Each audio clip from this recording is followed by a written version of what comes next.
Halo, selamat sore Grace. Aku Lulu Khadijah. Di sore hari ini kita akan mengadakan sebuah Instagram Live. Nah, topiknya apa nih? Topiknya adalah mengulik isu mental health. Yang udah join boleh komen suara aku terdengar jelas atau enggak ya? Ya. Nah, di sesi sore ini dengan tema mengulik isu mental health, aku nggak akan sendirian karena aku akan ditemani oleh dua narasumber. Yang pertama ada Mbak Nia Nurdiansyah, seorang woman empowerment coach, dan yang kedua ada Mbak Dian Ekaningrum, seorang hipnoterapis dan juga public helper. Nah, sharing hari ini disponsori oleh, nih ternyata sponsornya ada banyak. Yang pertama, @Ani Rohani Panjaitan, @Bagor_Asmara, @Naomi Pizza, @Erina_Julia, @Superwetin Shop, dan @Santi Pratiwi. Jadi buat teman-teman simak terus sampai habis karena akan ada hadiah bagi 3 pertanyaan terbaik. Nah, hadiahnya apa? Hadiahnya ada bawang goreng dan bawang goreng merah dan bawang goreng putih ya, khas dari Bagor Asmara. Ada pizza dan juga ada uang tunai atau saldo OVO. Oke, sekarang kita undang dulu ke pembicara. Yang pertama Mbak Nia Nurdiansyah dan Eka Ningrum. Kita tunggu untuk gabung dulu ya. Sambil sapa-sapa dulu nih yang udah join. Halo, selamat sore Mbak Nia. Halo, Assalamualaikum, Lulu. Sehat-sehat. Waalaikumsalam. Alhamdulillah sehat. Sehat Mbak di sana? Alhamdulillah, sehat juga. Posisi lagi di mana, Lu? Masih di Bogor ini Mbak. Oh, hujan juga Iya. kah? Di sini terang, Alhamdulillah cerah. Di Semarang gimana Mbak? Di Semarang ya? Iya, hujan ini. Hujan melo ya, sore-sore. Waduh, hujan di sore hari, hari Valentine lagi ya. Nah, Iya. ini Mbak Dian Eka Ningrum-nya juga udah join. Tunggu sebentar. Aman sinyalnya di situ, Mbak? Iya, ini Mbak Dian Eka Ningrum juga udah join. Halo, Assalamualaikum Mbak Dian. Halo, Mbak.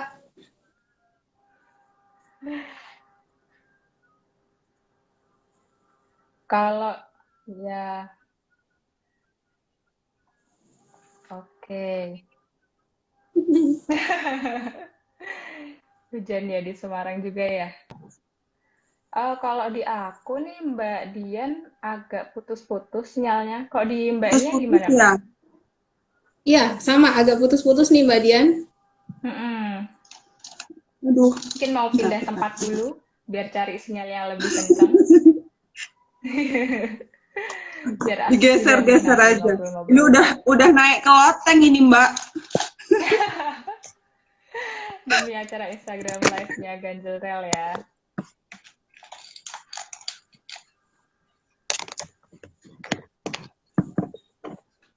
Oh, Bismillah. Udah agak ini belum ya? Ya, boleh lah.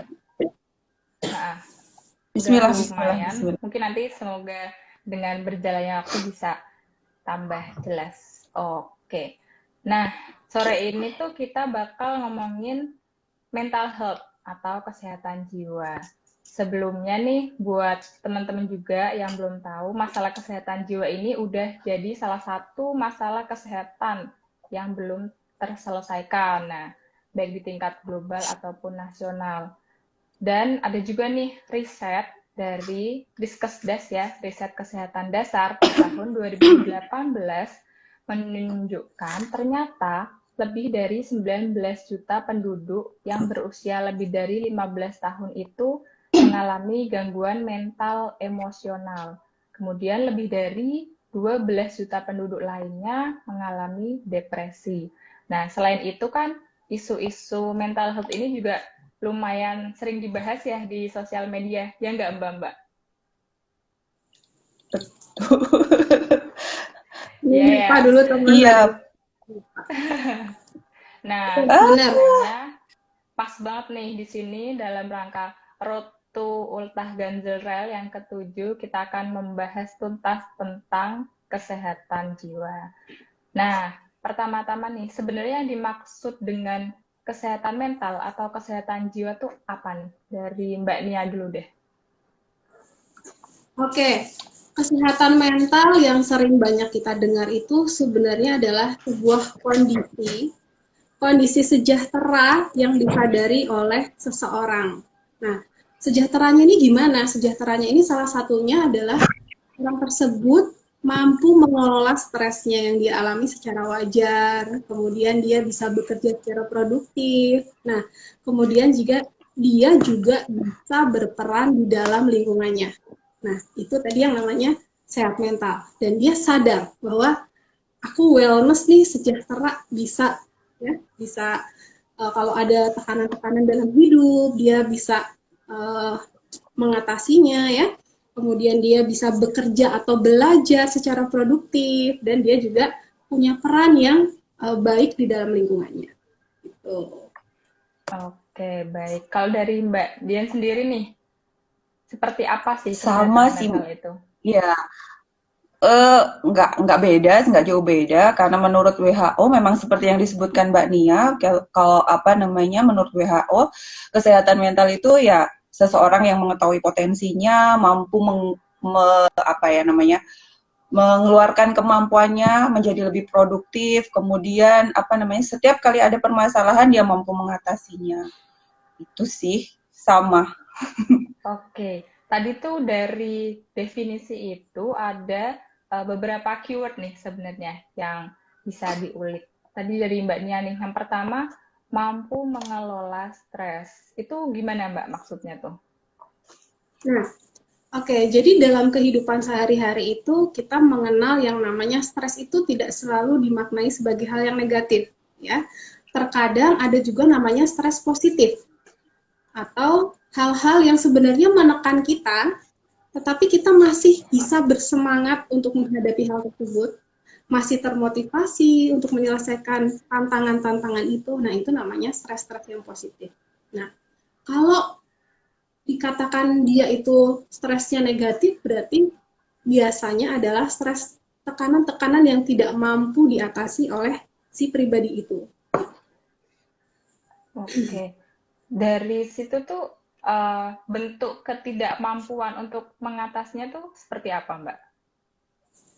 Ketidakmampuan mengatasinya ini biasanya dia ada gangguan-gangguan terhadap persepsinya atau dalam cara berpikirnya dia ya. Dia berpikir bahwa apa yang dihadapinya itu terlalu menekan dia sehingga dia memunculkan reaksi-reaksi perilaku yang tidak biasanya dari dirinya dia gitu ya. Jadi misalkan Lulu atau teman-teman yang masih kuliah nih ya, biasanya aku menghadapi skripsi susah ketemu dosen, terus kemudian revisi berulang-ulang itu oke, nggak apa-apa, aku masih bisa menghadapi hal tersebut. Oke, besok minggu depan ketemu lagi, oke, direvisi lagi. Tetapi ada kondisi-kondisi tertentu di mana dia merasa uh, stimulus itu yang tadi datang itu kok membuat dia jadinya pengen menarik diri, boro-boro pengen ngerjain skripsi ya, boro-boro pengen ngerjain skripsi, tidak ada motivasi untuk mengerjakan apa-apa, boro-boro ketemu dosen itu pengen malah dia yang ada menarik diri dari lingkungan. Nah, berarti di situ sudah ada kondisi-kondisi yang berbeda dari kondisi dia. Ini sudah masuk ke yang namanya mental illness tadi, gitu, gangguan mental. Jadi nanti ketika tadi kita udah paham, oh kesehatan mental berarti kita aware, sadar, kita merasa kita bisa berhadapan dengan tekanan-tekanan dalam hidup. Tapi ketika ada kondisi di mana dia persepsinya dia terhadap kehidupan, terus hubungannya dia dengan orang lain, dan sikapnya terhadap diri sendiri itu ada sesuatu yang tertuang dalam sekumpulan gejala-gejala yang tidak biasanya, nah itu bisa jadi dia sudah dalam kondisi mental illness. Itu bisa jadi.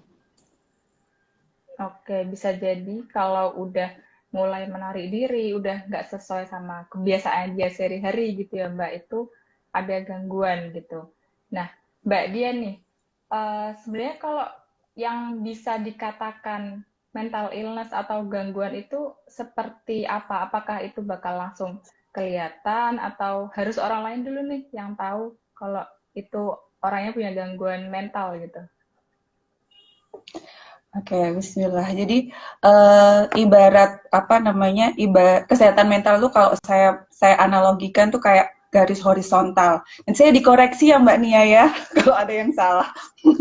Jadi kalau saya mengibaratkannya itu kesehatan mental tuh kayak garis horizontal. Jadi semakin ke kiri, semakin kalau kanan itu melambangkan positif tadi akan stresnya akan menjadi jauh lebih produktif gitu, bisa dikontrol gitu.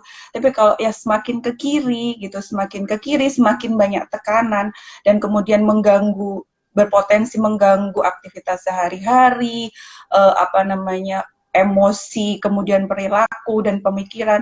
Nah, itu yang kita perlu aware gitu loh. Sementara kalau ditanya gimana apa ya namanya, kalau misalnya antivirusnya ya kita sendiri dulu gitu, kita aware dulu nih seberapa mengganggu gitu. Nah baru nanti di sekitarannya itu uh, baru membantu kayak supporting gitu lah, kayak supporting, tapi dari diri kita dulu yang aware terhadap gangguan-gangguan apa mental illness tadi itu. Betul. Gitu. Jadi semakin ke kiri makin banyak tekanannya. Nah, itu kok makin tadi menarik diri, kemudian insomnia, jadi nggak doyan makan, atau sebaliknya apa namanya? Malah makan Apa namanya? berlebih Eating gitu. disorder. Iya, itu. Ya, gitu, Mbak Lulu. Seperti itu ya. Berarti sebenarnya dari diri kita sendiri itu juga bisa ngerasa ya apakah udah kayak ada yang nggak beres nih sebenarnya dalam diri kita gitu ya Mbak. Validasi pertama kalau saya ya dari diri sendiri, baru orang lain yang memberikan feedback gitu. Oh, kamu kok kayak begini sih? Kenapa kamu begitu gitu? Validasi pertama, pertolongan pertama itu kita yang nyari, kita yang aware. Kalau saya begitu. Iya. Setuju Mbak. Oke. Putus-putus kah? Iya, mulai. Lancar Mbak. Kalau mental illness itu memang ada gejala-gejala. Ada sekumpulan gejala-gejala, kemudian ada perubahan perilaku yang signifikan. Nah, itu sudah mengarah bahwa ada sesuatu nih. Kemudian muncul hal-hal yang bikin kita tuh nggak nyaman, ya. Nggak nyaman, terus menghambat diri kita sendiri, dan menghambat fungsi kita sebagai manusia dalam berhubungan dengan manusia lain. Nah, itu sudah mulai nih mengarah ke yang namanya gangguan mental.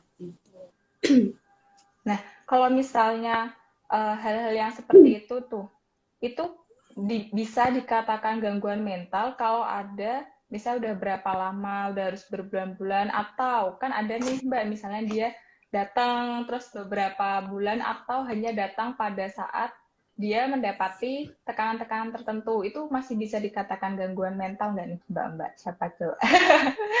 Mbak Nia. Aku kan aku dulu apa gimana ini? Mbak Nia dulu deh. Mungkin kita sama-sama sadar ya, Lulu, Mbak Dian juga sama-sama menyadari bahwa sekarang ini isu mental health, terus kemudian awareness terhadap mental health itu semakin naik ya. Orang-orang mulai aware. Bahkan masuknya sudah tercipta tren baru dari mental health ini.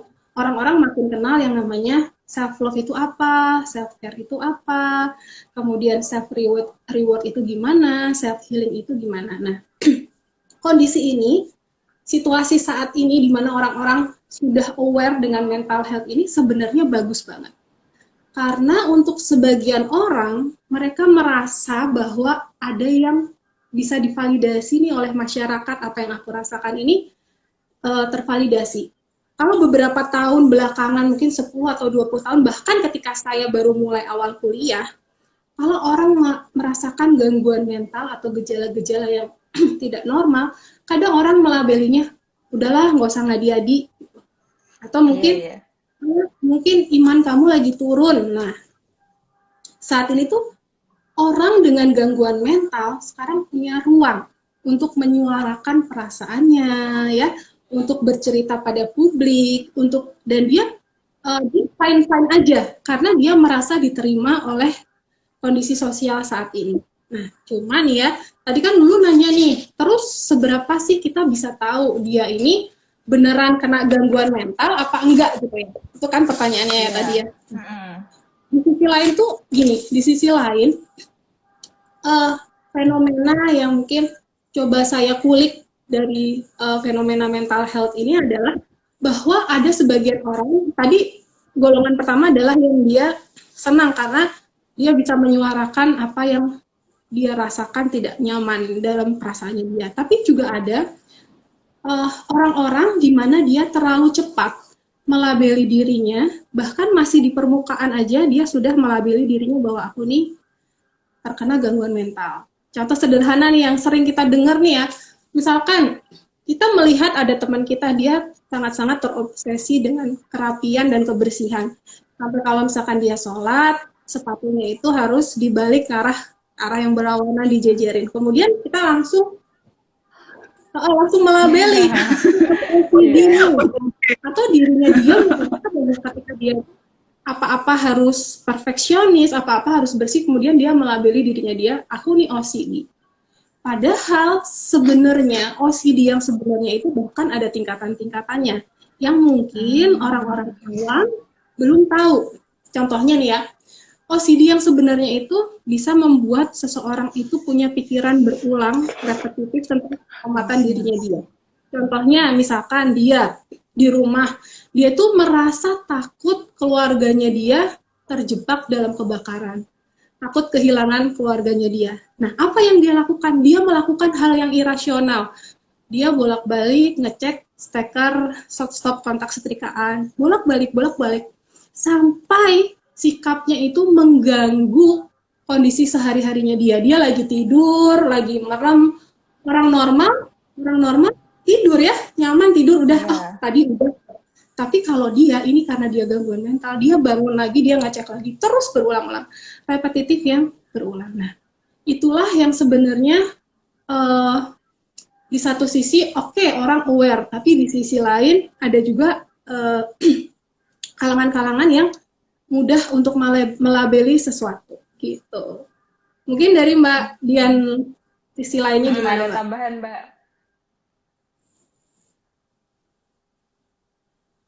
Masih loading nih, Mbak Dian. Halo? Loading ya? Sana, Mbak Dian? Oke, aku tambahin lagi ya. Ya, yang boleh. Banyak nih, banyak aku lihat fenomenanya adalah orang-orang ketika dia stres, tertekan, dia langsung bilang, aku depresi. Aku depresi nih. Sering banget tuh. Padahal untuk bisa menegakkan diagnosis bahwa seseorang ini depresi, pertama, sebenarnya self-diagnosis itu kan sebenarnya artinya dia aware bahwa ada sesuatu yang berbeda dari dirinya yang harus diperbaiki. Berarti dia aware sama dirinya dia, itu bagus. Tetapi dia juga butuh berkonsultasi dengan psikolog, ya, konselor, coach, atau mungkin psikiater. Gitu. Untuk membantu apa? Untuk membantu menegakkan diagnosa. Karena kalau misalnya kita bilang depresi, kita lihat dulu depresi yang sebenarnya itu seperti apa. Depresi yang sebenarnya itu bukan sekedar kita mager, malas ngapa-ngapain ya, terus kita bilangnya, aku kayaknya depresi nih gitu ya. Padahal kalau misalkan diagnosis depresi ini harus sesuai dengan klasifikasi yang sudah disepakati oleh atau Association American Psychiatric Association, namanya ada DSM-5. Di situ ada beberapa gejala, misalkan gejala emosionalnya, dia sedih, tertekan, gampang nangis, terus ada gejala lain, misalkan gejala kognitifnya, dia sulit untuk konsentrasi, nggak fokus, merasa putus asa, bahkan ada yang namanya gejala neurovegetatif. Gejala neurovegetatif itu apa? Gejala neurovegetatif itu yang orang-orang sering bilang insomnia, ya. Tapi kan anak sekarang insomnianya itu bilangnya insomnia, tapi insomnia dia habis nonton drakor, berjam-jam maraton drakor, terus dia bilang aku insomnia nih. Padahal secara ya pastilah namanya maraton terkena sinar biru dari gadget, pasti melatonin kita bukannya membuat kita istirahat, tapi malah up. Nah, jadi ditegakkan diagnosa itu harus bareng-bareng sama ahlinya. Kemudian ada lagi kalau depresi ada gejala somatiknya juga, misalkan dia tiba-tiba diare, kemudian nyeri dada, sesak napas. Nah, itu adalah salah satu ketika misalkan kita mau menegakkan gejala. Misalkan secara waktu kadang timbul tenggelam, ya itu mungkin saja, tapi kita juga harus tanya lagi nih sama ahlinya. Kenapa ya kadang-kadang saya merasa begini, kadang-kadang saya bisa normal. Nah, itu kan pasti nanti akan diperiksa bareng-bareng pencetusnya apa. Oke, ternyata nggak bisa self-diagnose gitu ya. Gimana Mbak Dian? Tadi kayaknya mau menambahkan, mau ini. Mau cerita aja, sudah komplit Mbak Nia. Jadi saya mau cerita flashback waktu belajar psikologi di S1 itu dulu zaman saya sekolah masih di SM4 Mbak. Tadi kalau sekarang kan udah pakai DSM-5 ya. DSM-4 belajar psikologi klinis. Saya pulang itu selama hampir 1 semester apa setengah semester gitu, setiap habis belajar itu Mbak Lulu sama Mbak Nia, saya tuh ngerasa saya schizophrenia sama tadi OCD tadi, kok ada ya ke aku gitu. Zaman dulu belum ada gadget. Iya, karena waktu apa namanya, waktu belajar itu kan ada simptom-simptomnya gitu kan, tandanya, ciri-cirinya gitu. Ada beberapa di saya gitu loh. Saya sampai kepikiran gitu, nggak bisa tidur gitu. Waktu itu informasi belum seperti ini. Saya membayangkan tadi kalau itu apa namanya, kalau dulu ada apa namanya, sudah informasi secepat ini, mungkin saya nggak akan sekhawatir itu sih. Saya dulu tuh ditelan aja. Saya membayangin anak-anak sekarang tuh begitu ngelihat, begitu mendiagnosa secara mandiri, kemudian dia mulai beli itu gitu. Terus akhirnya saya bertanya, saya memvalidasi apakah betul. Oh ternyata tidak. Dengan ilmu, tentu aja dengan ilmu, saya tanya kepada dosen saya ke biro gitu. Kebetulan saya punya akses karena saya mahasiswa psikologi gitu kan, saya punya akses. Bayangkan kalau misalnya yang di luar itu gitu, seperti yang sekarang marak gitu. Memang ada dua sisi, satu hal punya ruang tadi, yang kedua akhirnya apa-apa, oh aku ini kayaknya bipolar deh. Saya pernah nemuin kayak gitu di salah satu komunitas gitu, tiba-tiba sinyalnya hilang lagi. Oke, saya lanjutin. Ada tiba-tiba WA saya gitu, nggak tahu, saya teman komunitas di salah satu komunitas lain gitu, tiba-tiba merasa dirinya bipolar gitu. Saya tanya, sudah ke psikiater, sudah ke psikolog? Belum. Kata saya, dikasih screenshotan gitu. Saya ngeri banget karena dia makin ketakutan gitu. Alhamdulillah akhirnya saya kawal gitu. Kebetulan tidak di Semarang, ada di luar Jawa gitu. Akhirnya alhamdulillah mau ke puskesmas. Sekarang beberapa puskesmas kayaknya ada apa namanya, fasilitas untuk kesehatan jiwa. Jadi itu cukup membantu dengan isu-isu yang sekarang, isu kesehatan mental, kesadaran terhadap apa namanya kesehatan mental itu cukup terbantu di beberapa puskesmas, meskipun belum semua ya, itu bisa menunjukkan gitu. Itu aja tambahannya. Cerita deh, bukan tambahan. Kalau yang kayak gitu tadi ya, Mbak Dian, cerita Mbak Dian, ada yang mungkin dia lebih banyak baca gitu ya, terus merasa dirinya bipolar. Itu ada nggak sih bahayanya kalau misalnya dia menganggap, udah melabeli diri sendiri tuh kayak gitu? Iya, pasti. Karena kesalahan mengambil kesimpulan, tentu saja intervensinya nanti treatmentnya juga tidak sesuai, dan itu malah justru nanti kemana-mana gitu, malah mungkin menambah kepanikan, menambahkan kecemasan gitu, malah menambahkan gangguan mental yang baru gitu. Jadi memang harus, kalau misalnya ada gejala, dia sudah cemas, ya baiknya memang harus mencari praktisi yang sesuai dengan ahlinya gitu, ke psikiater kah, ke psikolog kah gitu, untuk bertanya apakah benar dia seperti itu gitu. Nah, tadi dari Mbak Nia sama Mbak Dian tuh udah nyebut-nyebut tentang psikolog, psikiater, konselor. Nah, sebagai orang awam tuh bingung gitu, sebenarnya harus kemana, terus bedanya apa gitu. Bisa nggak nih Mbak Dian dulu deh menjelaskan bedanya tuh apa gitu?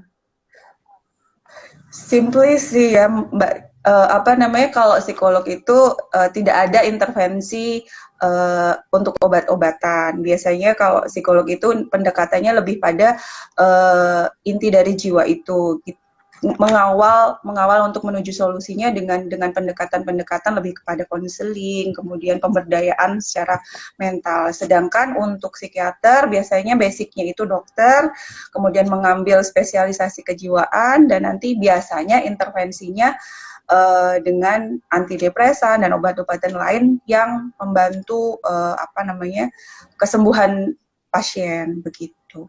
Mungkin Mbak Nia nanti bisa menambahkan lagi. Kalian ditambahin, Mbak. Oke, mungkin yang tadi sudah sesuai ya, cocok lah. Nah, kalau kita lihat dari konselor, ada juga yang konselor juga, ada juga yang coach. Nah, ini bedanya apa? Kalau konselor atau konseling, biasanya titik fokusnya adalah di masa lalu. Jadi apa yang terjadi sama kamu di masa kecil ya, pola pengasuhan kamu seperti apa, dan apa sih yang harus diperbaiki yang mengakibatkan gangguan-gangguan mental di masa depan. Nah, bedanya dengan coach apa? Kalau coach itu solusinya adalah di masa depan. Jadi tidak terlalu banyak. Jadi masa lalu itu tidak kami tanyakan. Biasanya kalau jadi coach itu kita ngobrol, memberikan empowering question, pertanyaan-pertanyaan yang empowering untuk dia. Kemudian orangnya kemudian dipantulkan lagi menyadari, oh gini, lalu kita susun action plan untuk kedepannya. Solusinya apa? Kedepannya bagaimana? Gitu. Nah, itu bedanya kalau keluar atau coaching. Nah, jadi teman-teman, kalau teman-teman merasa bahwa apa yang mengganggu saya ini letaknya ada di masa lalu, di belakang, dan itu masih terbawa sampai hari ini, belum selesai ya, maka temuilah psikolog atau konselor ya. Itu adalah langkah awal. Nanti biasanya psikolog akan melakukan anamnesis, kemudian akan melihat menegakkan status mentalnya seperti apa. Nah, lalu nanti akan diberikan intervensi-intervensi seperti yang tadi dibilang Mbak Dian ya. Intervensinya macam-macam, ada psikoterapis, ada hipnoterapi ya, macam-macam. Akan disesuaikan dengan pribadinya. Tetapi jika ternyata dia mempunyai gangguan-gangguan yang sifatnya fisik, ya, secara medis itu harus ditangani, misalkan jantungnya berdebar-debar, sampai dia keringat dingin, ya, sampai dia tidak bisa berfungsi secara normal sebagai individu, mungkin biasanya psikolog akan merujuk ke psikiater. Jadi nanti intervensinya obat-obatan secara medis. Tapi psikiater pun juga nanti tidak langsung obat, tapi dia juga akan step by step, anamnesis, menegakkan status mentalnya dia apa. Panjang lah ya, panjang. Nah,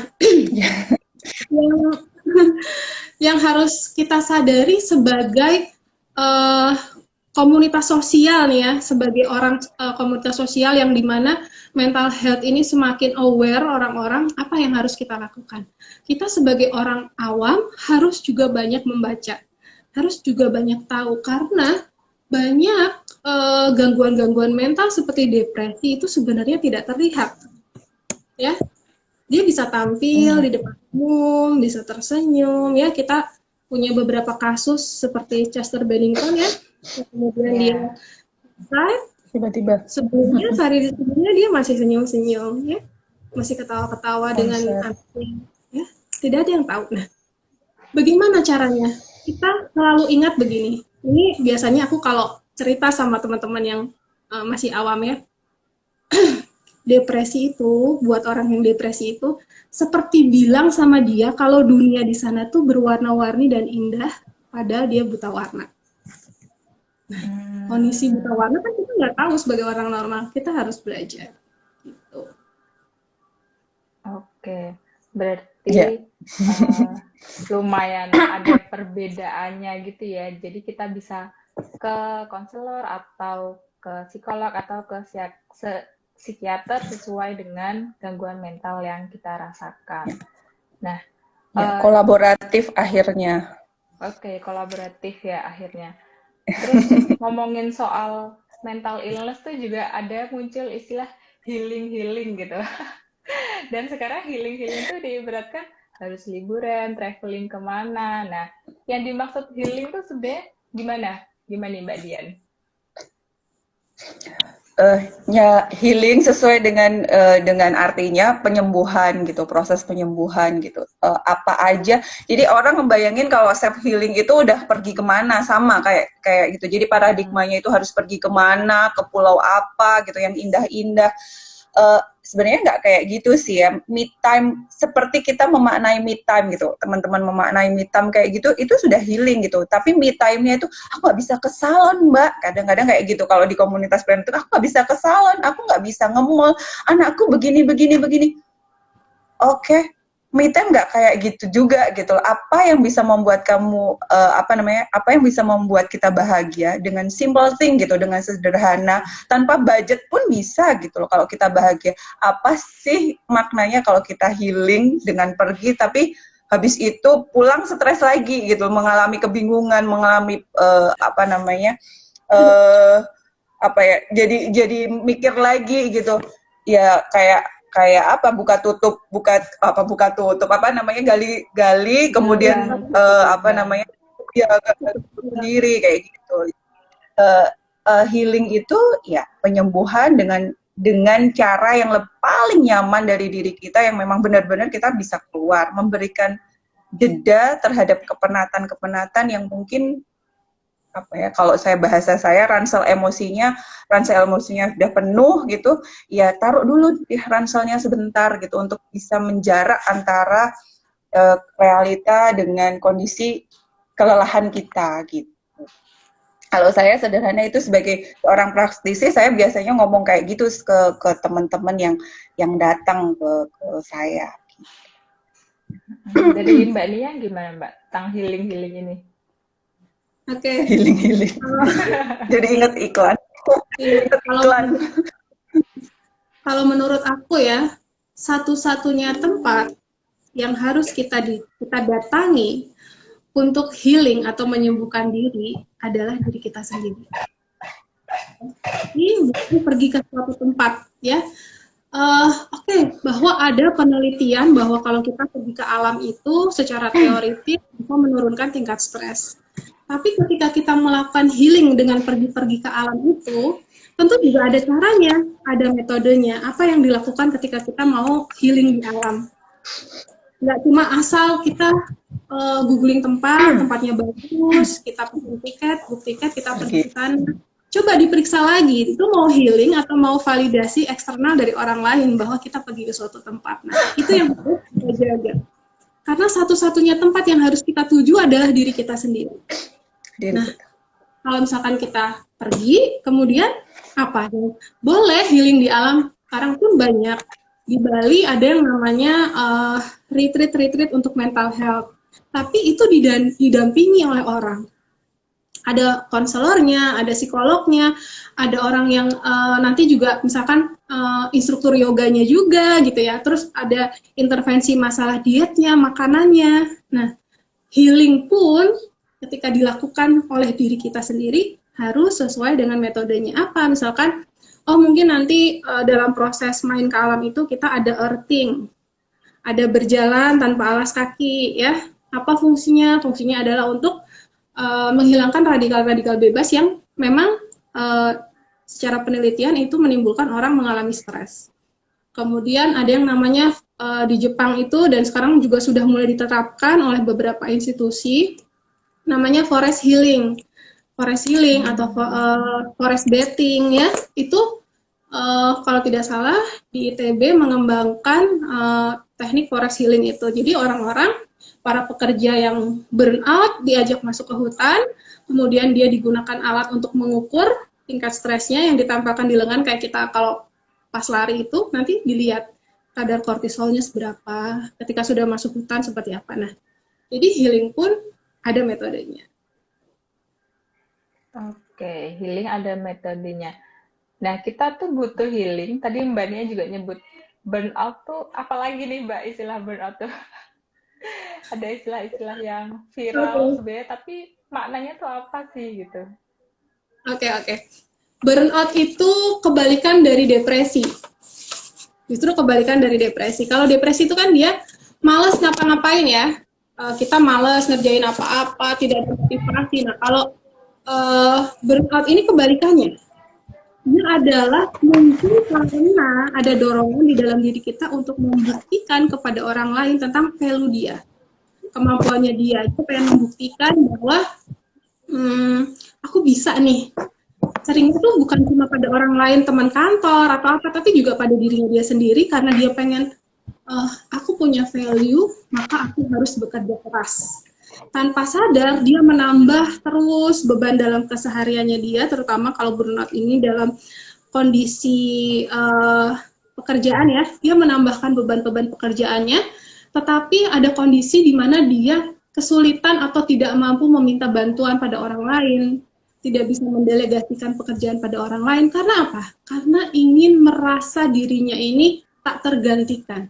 Maunya beresin semua tugasnya dia, mau diberesin.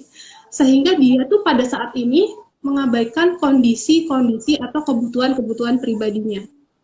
Jadi burnout ini awalnya karena yang kita mengalihkan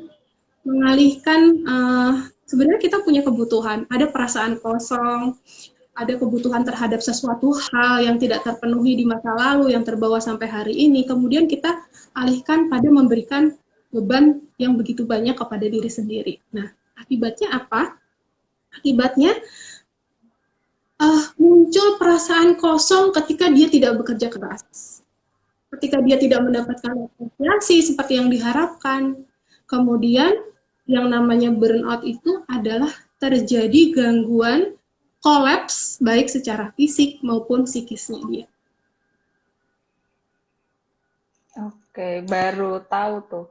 Soalnya selama ini taunya burnout tuh capek, justru nggak mau ngapa-ngapain gitu. Ternyata justru sebaliknya ya, Mbak. Ada yang mau ditambahkan Ya, nggak nih dari Mbak Dian tentang burnout nih, Mbak?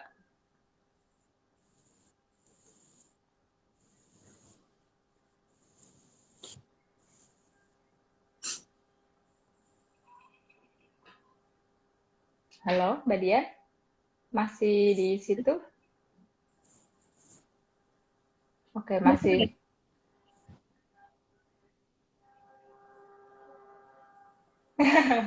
Agak keputus-putus nih. Iya, hilang.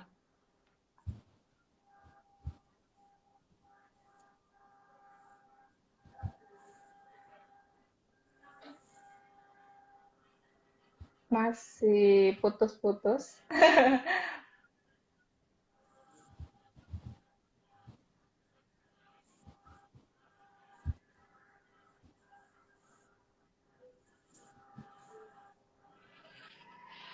Derkah? Ini sudah tempat yang paling bagus Oke, sinyal. ke Mbaknya dulu nih, Mbak. Iya, ke Mbak Nia aja dulu. Pertanyaan tentang healing nih. Ada sambil baca pertanyaan nggak apa ya, Mbak? Dari Mbak Arina Mabruroh, mumpung ngomongin healing. Mbak Nia, untuk metode healing itu bisa dipelajari atau dipraktikkan personal atau sendiri gitu, atau harus didampingi oleh profesional? Gimana tuh, Mbak? oke. Pada dasarnya ada yang namanya self healing. Self healing itu berarti metode yang kita terapkan untuk mengerahkan daya dan upaya yang kita miliki. Pertama, kita sudah sadar bahwa ada yang salah dengan kita dan kita mempunyai niat di dalam diri kita untuk menyembuhkan diri kita dengan segenap daya upaya yang kita miliki. Nah, tentunya self healing ini metodenya juga perlu kita boleh membaca dari literatur self healing seperti apa. Kemudian kita juga bisa berkonsultasi dulu dengan konselor, dengan psikolog. Mbak, gimana nih? Karena self healing itu begini. Ketika kita sudah ketemu sama psikolog, katakan sama psikolog atau sama konselor, itu juga nanti akan diberikan PR-PR. PR-PR yang harus kita kerjakan sendiri. Karena memang tugas psikolog ini tidak nyuapin terus. Sama seperti halnya seorang coach, dia tidak menyuapi terus, tetapi hubungan mereka ini setara. Antara klien, antara coach dan coach ini setara, bahwa ya kamu ini harus bisa menemukan apa yang sebaiknya kamu ubah dalam hidupmu, apa yang menurutmu salah, dan apa yang akan kamu lakukan untuk mengatasi hal tersebut. Nah, kita dibimbing gitu ya. Jadi, self healing ini sebenarnya PR sepanjang hidup kita, bisa kita bilang kayak gitu. Kalau kita merasa kita ada gangguan mental ya, atau kita merasa dalam level tertentu kita stres, oke, aku nggak perlu ke psikolog nih, aku nggak perlu ke konselor, karena aku tahu banget diriku sendiri. Yang kulakukan dengan self healing ini antara lain apa? Oh, self love. Self loveku apa? Self loveku misalkan, oh ternyata dengan dekat kepada Allah ya, curhat sama Allah itu ternyata self love buat aku gitu ya. Oh ternyata dengan aku bertaubat gitu ya, bertaubat kemudian bersyukur ya, karena kalau aku sendiri kan di metode coaching yang aku terapkan ini berdasarkan Muslimah Woman Coaching. Jadi kita menggunakan metode yang memang kita tidak bisa lepas dari yang namanya Sang Pencipta kita. Jadi kalau ada orang ngomong kesehatan mental itu terkait nggak sih dengan iman? Kalau di sisi yang aku terkait banget gitu, bahwa apapun yang terjadi dengan jiwa kita itu tetap adalah pemiliknya adalah yang maha membolak-balikan hati. Jadi kita tetap saja yang namanya self healing itu, atau kita misalkan mau self love, oke, self love-nya orang ke salon atau apa, dipijat atau oke, tapi apakah jiwa kita tersembuhkan dengan itu? Kita harus tanyakan lagi kepada hati kecil kita, dan hati kecil kita ini punya pemilik. Wah, bagus banget nih Mbak Nia. Aku langsung tercerahkan gitu. Mbak Dian, ada yang mau ditambahin nggak Mbak? Iya, sedikit aja gitu. Jadi kalau self healing tadi sudah disampaikan sama Mbak Nia gitu. Kalau self healing itu memang apa namanya, dekat banget gitu. Sebagai praktisi yang sekarang ini saya geluti, saya ambil di hipnoterapis, itu sama gitu. Kan berserah diri juga gitu. Ketika dia mau merelaksasi, mau masuk ke trance itu juga. Jadi buffer lagi kah? Suara saya putus-putus kah? Enggak, udah Sekarang bagus. jelas. Oh, udah bagus ya. Jadi apa namanya, sebagai praktisi hipnoterapi saya juga sama gitu loh. Awalnya karena saya berguru pada guru yang juga menekankan keimanan juga gitu. Saya selalu juga mengusung apa namanya, mengusung nilai-nilai spiritualitas gitu loh. Bagaimana kita berserah diri kepada Allah, bagaimana kita mendekatkan diri kepada Allah gitu. Jadi awal sebelum masuk ke relaksasi, sebelum masuk ke hidup itu, saya memang ajak untuk baca Al-Fatihah gitu. Saya baca doa yang dia tujukan kepada dirinya. Jadi komunikasi antara dirinya dengan Tuhan kayak gitu. Dan apakah terapi apa saja terapi self healing yang bisa dilakukan, banyak banget gitu. Tapi ya itu tadi, nanti pada akhirnya ketika apakah itu ke psikolog, apakah itu ke konselor atau coaching atau terapis apapun, itu nggak akan selamanya akan dikawal terus gitu. Pasti akan, kalau bahasa Mbak Nia, nggak mungkin disuapin terus gitu. Nanti akan ada teknik-teknik gitu. Ada teknik-teknik tertentu yang bisa dilakukan sendiri di rumah gitu. Misalnya jurnal syukur, kalau saya coba jurnal emosi atau jurnal syukurnya gitu. Kemudian menulis ekspresif, atau apa saja yang bisa melatih dirinya untuk mengontrol setiap kali ada gejala-gejala yang bakalan mendistraksi kesehatan mental dia gitu. Itu Mbak, banyak sih, cuman memang harus didampingi. Misalnya kalau saya nanti misalnya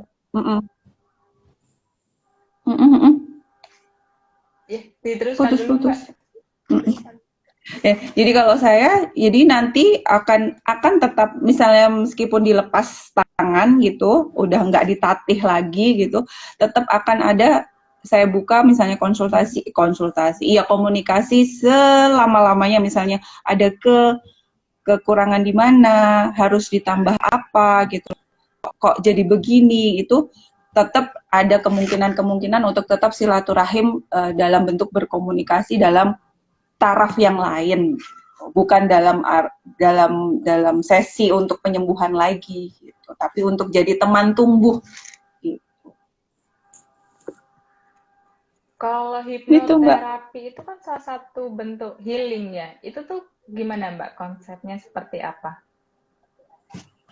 Jadi kalau hipnoterapi itu sebenarnya salah satu dari teknik psikoterapi ya Mbak Nia ya gitu. Kemudian dikembangkan lagi dan sekarang banyak sekali praktisi-praktisi seperti saya yang juga banyak dari public helper yang juga mengambil sertifikasi ini untuk membantu saudara-saudara yang memang akhirnya di masa pandemi ini makin banyak gitu yang secara mental memang sudah terganggu gitu. Jadi memang kebetulan itu disampaikan kepada saya, kepada teman-teman waktu itu, ternyata banyak banget gitu loh.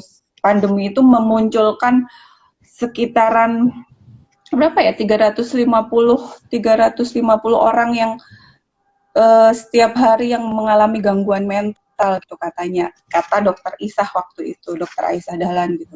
Jadi kalau hipnoterapi apa, itu adalah intervensi yang dilakukan pada gelombang otak.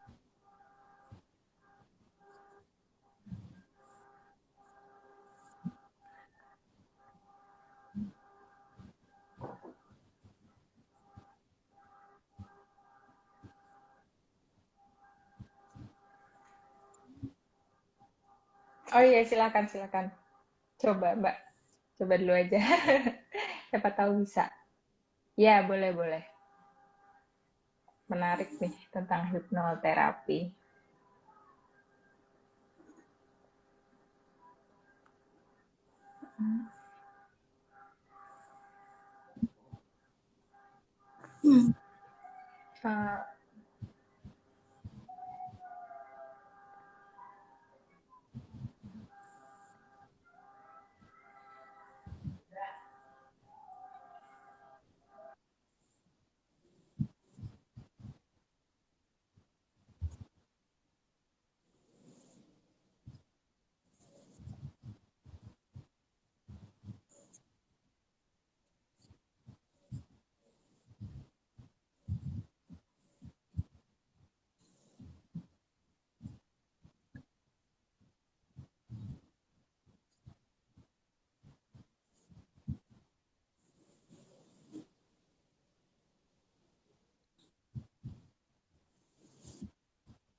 Agak susah ini sih Mbak memahami karena putus-putus itu. Kalau gambarnya masih agak jelas gitu di garis-garisnya. Cuman penjelasannya tuh putus-putus. Ya, Mbak Nia masih tersambung kan ya Mbak suaraku ya? Masih tersambung. Oke, berarti emang dari Mbak Dianya masih agak sedikit susah gangguan ya sinyalnya. Lanjut ke pertanyaan dulu kali ya. Ini sebenarnya udah banyak banget yang nanya. Ini dari Mbak Irfa _Budaya. Bagaimana mengenali tahapan depresi? Dari yang paling ringan sampai yang benar-benar butuh bantuan.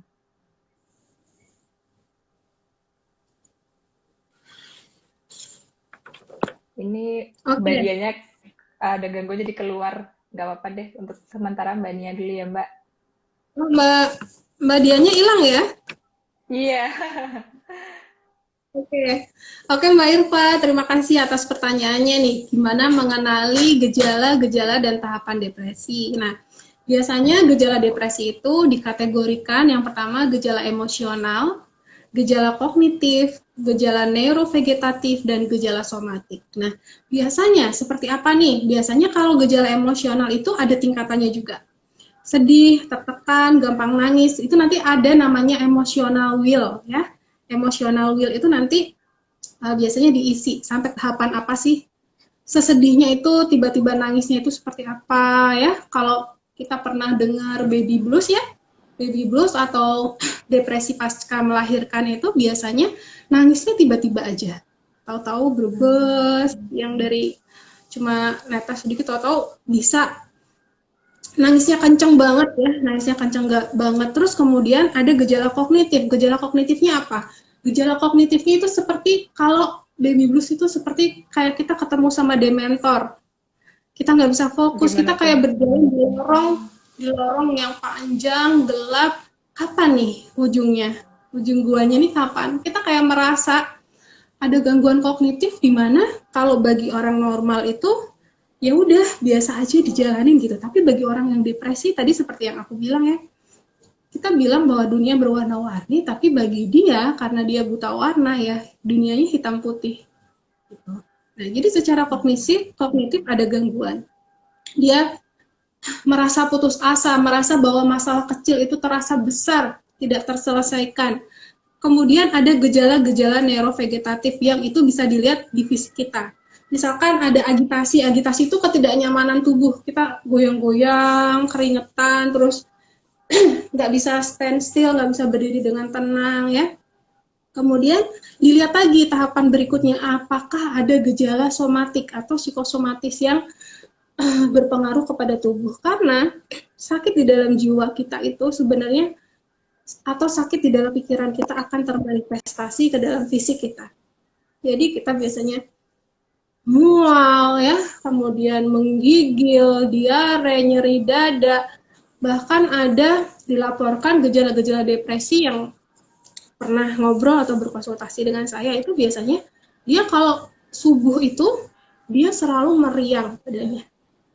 Padahal tidak ada kebengkakan di area payudaranya karena menyusui ya, tapi dia kemudian selalu merasa meriang.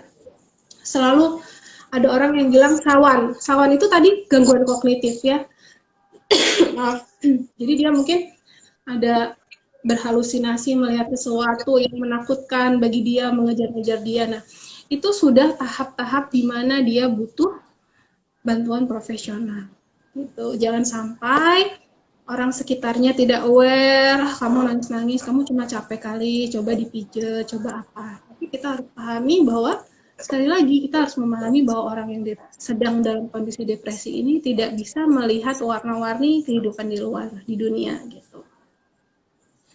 Nah, mungkin itu Mbak Irfa tahapan yang bisa saya sampaikan dari gejala emosional sampai gejala somatik. Kalau mau menelusuri secara teknis ya, kita buka DSM-5, kebetulan lagi nggak ada nih di samping saya, itu banyak gitu tahapan-tahapannya. Tapi kalau itu sudah sampai seperti yang saya sebutkan tadi sudah terjadi pada diri seseorang, berarti dia sudah di tahap butuh bantuan profesional.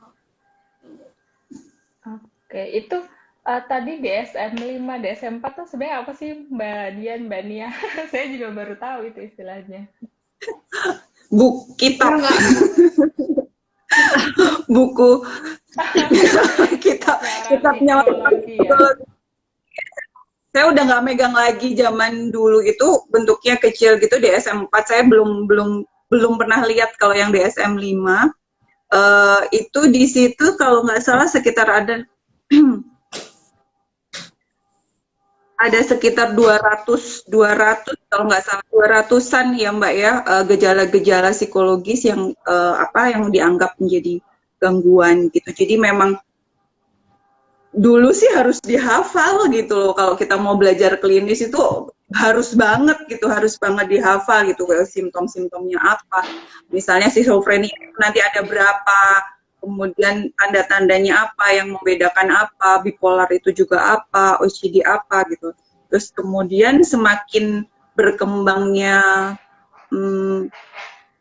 kemajuan zaman, tentu manusia juga kebutuhan psikologisnya juga bertambah, termasuk gangguan-gangguan psikologisnya. Jadi kemudian ditambahkan, ada yang dihilangkan ya, kalau nggak salah ada yang dihilangkan dan juga ada yang ditambahkan di sini. Gampangnya DSM-4, DSM-5 kalau sekarang dipakainya DSM-5. Kalau di dunia biologi mungkin klasifikasi ya, klasifikasi. Oh, Gitu. kayak Dan kalau di farmasi itu ada farmakope itu biasanya kayak gitu. ya, mungkin kurang lebih seperti itu ya. Jadi Ada nanti pegangan-pegangannya ada sendiri. ada sumbunya yang nanti misalkan ketemu, oh dia Sendiri. masuknya ke apa gitu.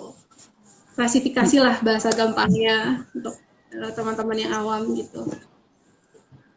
Oke, kita lanjut ke pertanyaan selanjutnya, nggak apa ya Mbak? Ini dari Mbak Dini 2. Ini menarik sih, karena pertanyaannya bukan lagi tentang diri kita sendiri, tapi justru orang lain.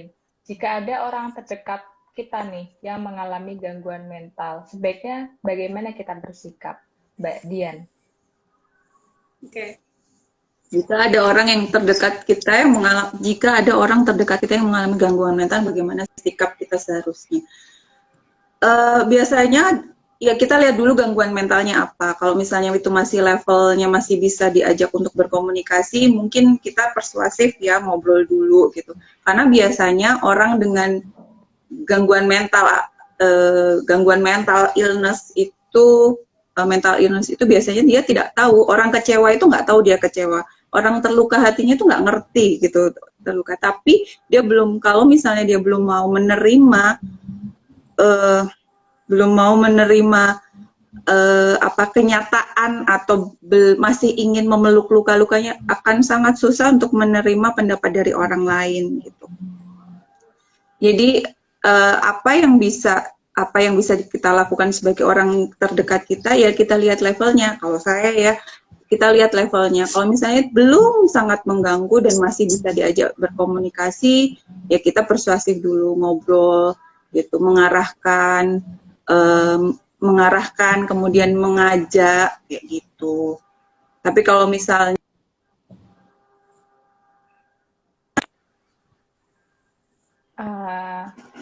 Terputus lagi nih, Mbak Dian. buffering lagi.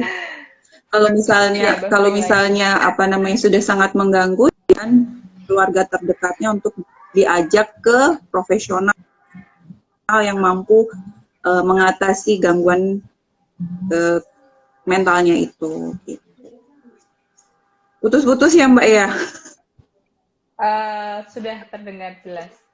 Masih di pertanyaan ini, Mbak Nia, mungkin dari aku pribadi ya nambahin, kalau misalnya orang terdekat kita itu denial gitu, bilangnya, baik-baik aja kok, nanti juga hilang sendiri. Nah, sikap kita harus gimana tuh Mbak kalau kayak gitu? Oke. Ada rumus sederhana ketika kita bertemu orang dengan gangguan mental yang kemudian dia denial.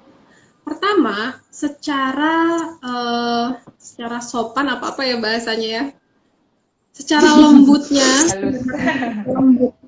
adalah jangan biarkan dia untuk berusaha keras menunjukkan kepada kita bahwa dia sakit. Karena situasi itu, ketika dia denial, kemudian kita paksa untuk kamu nih kayak gini gitu, itu apa ya? Sesuatu pendekatan yang gini. Kalau yang namanya kita ketemu klien itu kan ada namanya rapport pendekatan. Nah, rapport itu kan nggak bisa toh kayak interogasi, ya nggak boleh ya. Kalau misalkan ini kenapa kayak gini gitu, kita ada bahasa atau pertanyaan-pertanyaan yang harus memberdayakan dia, memanusiakan dia, bahwa pertama kita harus melihat bahwa relasi kita setara.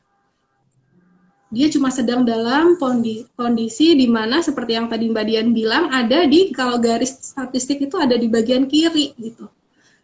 Nah, normal itu kan di tengah ya, dia ada di bagian kiri gitu. Tugas kita adalah mengajak dia untuk kembali ke tengah, ke bagian normal. Nah, gimana? Yaitu jangan paksa dia untuk menunjukkan bahwa aku sakit, aku sedang sakit. Itu sesuatu yang menurutku kejam gitu. Karena validasi perasaannya dia, kemudian kita ajukan pertanyaan-pertanyaan. Ada Q question yang sebenarnya memantulkan lagi apa yang sebenarnya dia rasakan. Misalkan kita tanya nih, orang yang kena gangguan mental pasti dia bingung, kabur dengan mengalami yang namanya brain fog. Dia nggak bisa punya prioritas untuk kehidupannya dia. Kita tanya, apa yang sekarang jadi prioritas kamu? Gitu. Apa hal penting yang paling kamu pikirkan saat ini?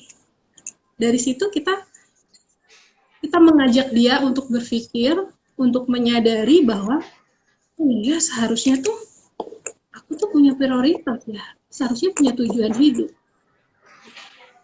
Kita membiarkan dia memiliki ruang untuk berpikir. Kecuali nih gangguan mentalnya udah yang misalkan schizophrenia, dia udah yang secara klinis dia udah yang mematung gitu ya, mematung itu benar-benar kalau kita sebagai pendampingnya ya kita harus ajak dia menemui ahlinya dan ahlinya yang akan menangani karena tidak bisa ditangani sendiri. Atau saya pernah punya klien juga, dia ini berhalusinasi atau berdelusi ya bahwa ada orang yang menyadap rumahnya dia, mengetahui semua aktivitasnya dia, bahwa ada orang yang memata-matai kehidupannya dia. Nah, gimana nih kalau seperti ini ya? Itu sesuatu kasus yang dimana kita sebagai pendampingnya juga kita harus reflect kepada diri kita sendiri. Ini klinis banget nih kasusnya. Bisa nggak aku nanganin ini? Gitu.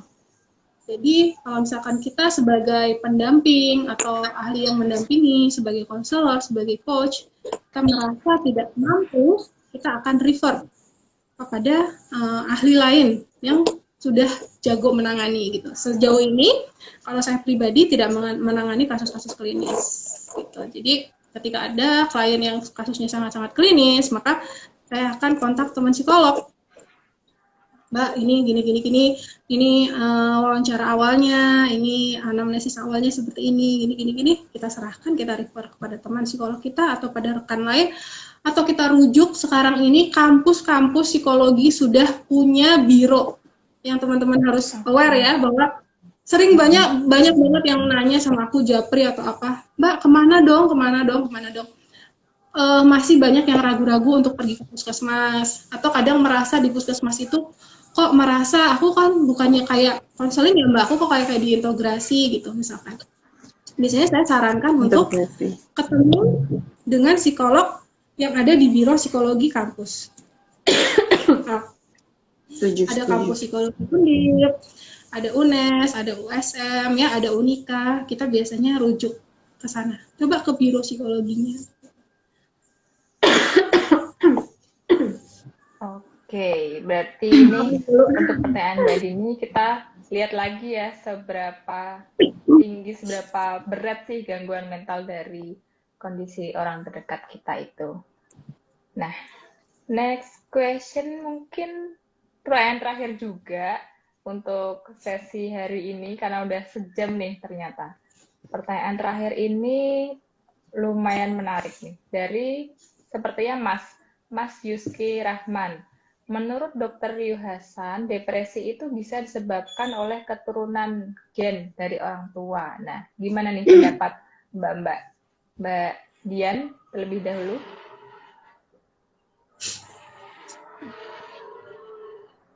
Gimana? Bentar, Mbak. Ini, menurut Dr. Ryu Hasan, depresi bisa Mbak Dian dulu disebabkan oleh keturunan gen. Oke. Dari Mbak Nia dulu boleh, silahkan Mbak. Ini pertanyaannya udah kelihatan di layar Mbak? Oh udah, oke. Terima kasih Mas Yuski Rahman atas pertanyaannya. Benar yang disampaikan Mas Yuski Rahman bahwa depresi itu ada juga yang disebabkan oleh keturunan gen dari orang tua. Nah, depresi itu kan kondisi di mana ada kalau kurva ke kirinya tuh ekstrim tidak bahagia, dia selalu melihatnya ke masa lalu. Nah, kenapa ada kaitannya dengan genetik? Kebahagiaan kita itu kan sebenarnya dipengaruhi oleh zat-zat kimiawi yang ada di tubuh. Namanya singkatannya DOS. D-nya dopamin, ya. O-nya itu DOS serotonin, dopamin, endorfin, ya.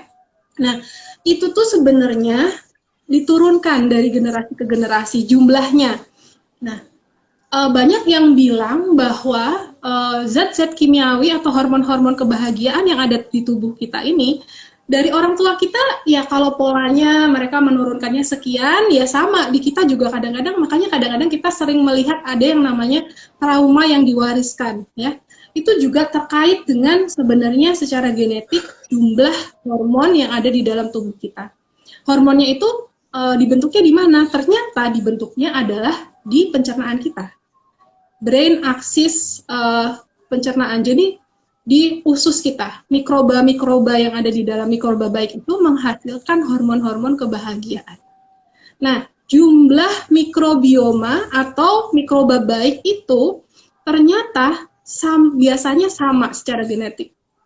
Jadi kalau misalkan orang tua kita di usia yang sudah lansia misalkan, dia sering susah pup gitu ya, atau harus ada bantuan, biasanya nanti sama, kita juga akan mengalami hal yang sama. Nah, gimana caranya ya kita memutus rantai itu dengan mengubah pola kebiasaan, pola makan yang sudah diwariskan dari orang tua kita. Jadi kan DNA itu merekam semua perilaku-perilaku yang dilakukan dari nenek moyang kita, kemudian bahkan yang bikin saya merinding ya, ketika saya ada di dalam perut ibu saya, ya, berarti saya juga ada di dalam perut nenek saya, dan anak perempuan saya juga ada di dalam perut saya. Bayangin nih Mas, berarti gimana trauma itu sebenarnya dirasakan dari generasi ke generasi. Jadi benar bahwa itu diturunkan. Oke, ternyata se-complicated itu ya, Mbak. Nggak hanya berhenti di kita doang gitu. Iya. Mbak Dian, ada yang mau ditambahkan nih dari pertanyaan Mas Yuski Rahman? Iya, betul sekali. Memang tadi penjelasan yang sangat lengkap sudah dari Mbak Nia gitu. Memang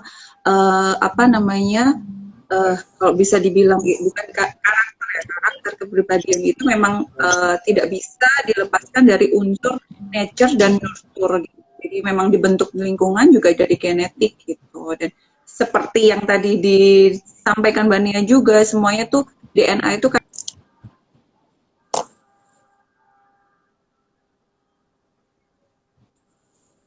hilang ya. Jadi merekam, jadi sangat bisa dimungkinkan. Memang bisa. Jadi tadi sampai mana ya Mbak? Jadi saya ulang ya. Jadi memang kepribadian dan kemudian juga penyakit gangguan mental ini adalah sangat bisa disebabkan oleh nature dan nurture gitu. Jadi lingkungan dan juga dari genetik.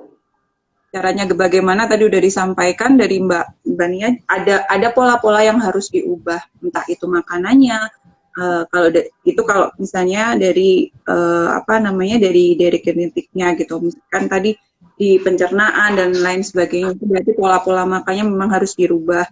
Kalau dari lingkungan tentu saja pola asuh dan lain sebagainya itu juga perlu diperhatikan agar ada pola baru, keyakinan baru yang bisa dimiliki oleh orang tersebut. Gitu. Itu Mbak. Oke. Berarti terjawab ya Mas Yuski Rahman, ternyata memang ada keturunan gen dari orang tua juga terkait dengan depresi ini. Sebenarnya tuh masih banyak banget ya yang pengen diulas, kayak ini tuh baru dasar-dasarnya banget gitu.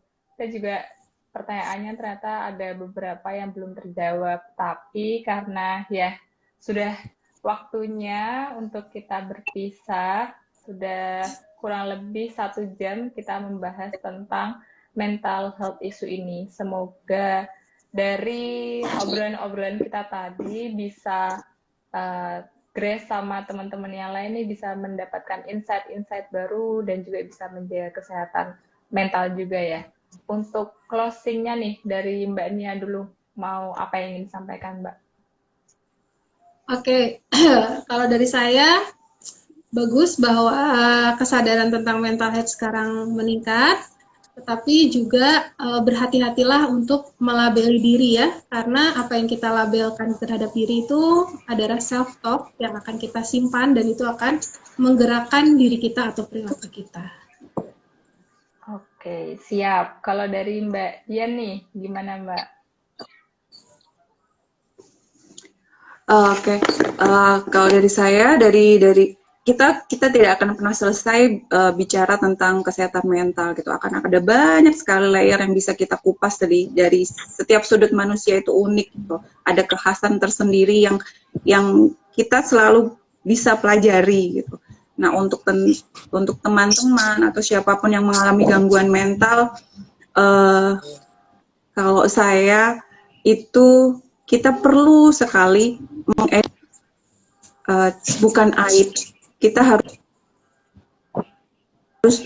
harus apa ya, mengedukasi bahwa orang-orang atau saudara-saudara kita yang mengalami gangguan mental itu harus diajak, ditemani untuk bangkit dari keterpurukan, bukan malah diberikan label atau stigma negatif yang kemudian menghakimi dia gitu, bahwa dia itu sakit, bahwa dia itu terpuruk. Tadi udah disampaikan sedikit di sebelumnya oleh Mbak Nia gitu.